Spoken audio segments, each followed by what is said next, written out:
Good afternoon, ladies.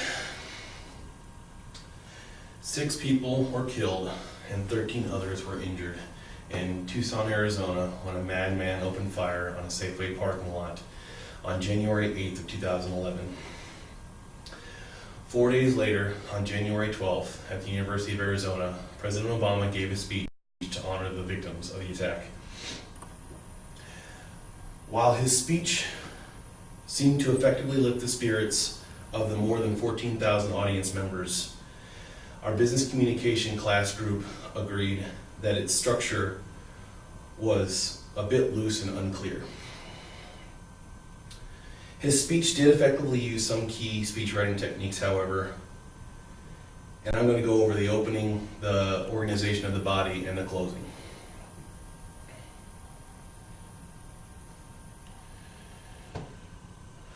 The opening of President Obama's speech vaguely employed the gate concept, and it wasn't completely clear where the opening ended and the body of the speech began. 3 group members thought the opening of President Obama's speech ended with words he spoke after he quoted scripture. However, 2 of us believed it ended when he quoted the scripture, and the gate concept was employed out of order of the acronym. The speech gained the audience attention at the end of the opening with the scripture he quoted seen here. There is a river whose streams make glad the city of God, the holy place where the Most High dwells. God is within her, she will not fall. God will help her at the break of day. When the president stated, "I have come here tonight as an American who, like all Americans, kneels to pray with you today and will stand to you tomorrow," he aroused the interest of the audience. The president told the audience what he intended to tell them when he stated, "The hopes of a nation are here tonight. We mourn with you for the fallen. We join you in your grief, and we add our faith to yours that Representative Gabrielle Giffords and the other living victims of this tragedy will pull through." Lastly, President Obama's speech engaged the audience directly by addressing them directly to the family of those who we've lost, to all who called them friends, to the students of this university, the public servants who are gathered here, the people of Tucson and the people of Arizona. Regardless of where the opening of President Obama's speech ended, the body seemed to have a solid past, present, and future power of 3 organizational technique. Not all members saw it that way, though. 4 of us did agree that the body was organized using past, present, future, but 1 group member thought that it was organized using problem, action, result structure. She stated she thought that the gunman was the problem, the action was for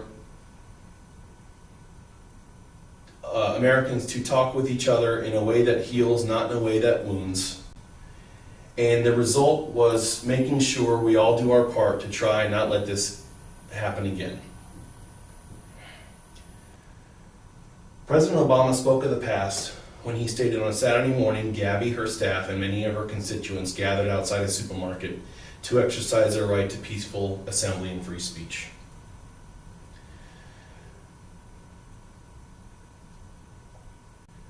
He discussed the present by describing the feelings felt by many families and friends of the victims, shared by the president and other Americans. Our hearts are broken by their sudden passing. Our hearts are broken, and yet our hearts are also have reason for fullness. Our hearts are full of hope, and thanks for the 13 Americans who survived the shooting, including the congresswoman many of them went to see on Saturday. And finally, the president spoke of the future and what Americans can do to prevent such a tragedy from happening again, or what Americans can do to help others. The loss of these wonderful people should make every one of us strive to be better in our private lives, to be better friends and neighbors and co-workers and parents. We should be civil because we want to live up to this example. We are all Americans. We can question each other's ideas without questioning each other's love of country.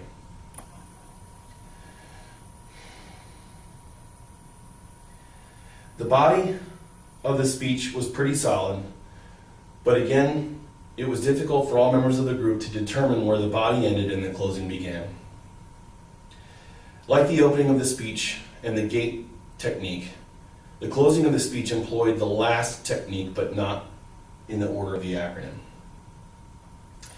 Two of us believed that the closing began in the same place, and the other three group members thought the closing started in three completely different spots altogether.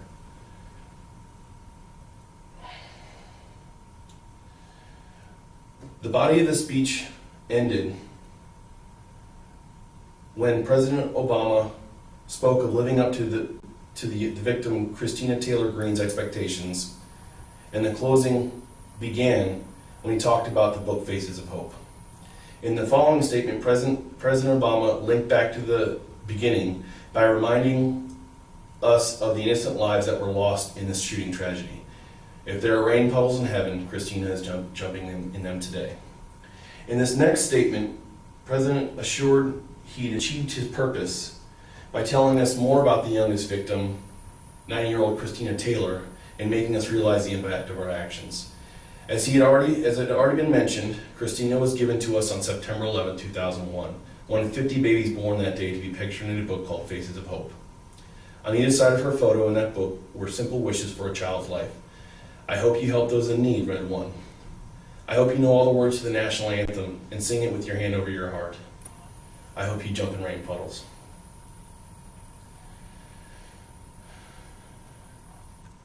Next, President Obama signaled he was wrapping up by giving a call to action to Americans. And here on this earth, we could place our hands over our hearts and we commit ourselves as Americans to forging a country that is forever worthy of Christina's gentle, happy spirit.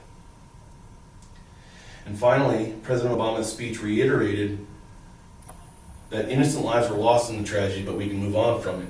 May God bless and keep those we've lost in restful and eternal peace. May He love and watch over the survivors, and may He bless the United States of America. While the end of the opening and the beginning of the closing were a bit muddy, overall the speech delivered a strong message to its audience. President Obama's speech to the people of Tucson, Arizona on January 12th of 2011, after the tragic slaying of 6 people 4 days earlier, was powerful. Although the speech delivered a message of hope, strength, and perseverance, and it used some effective speech writing techniques, the structure was indeed unorthodox. But as President Obama once said, in the unlikely story that is America, there has never been anything false about hope.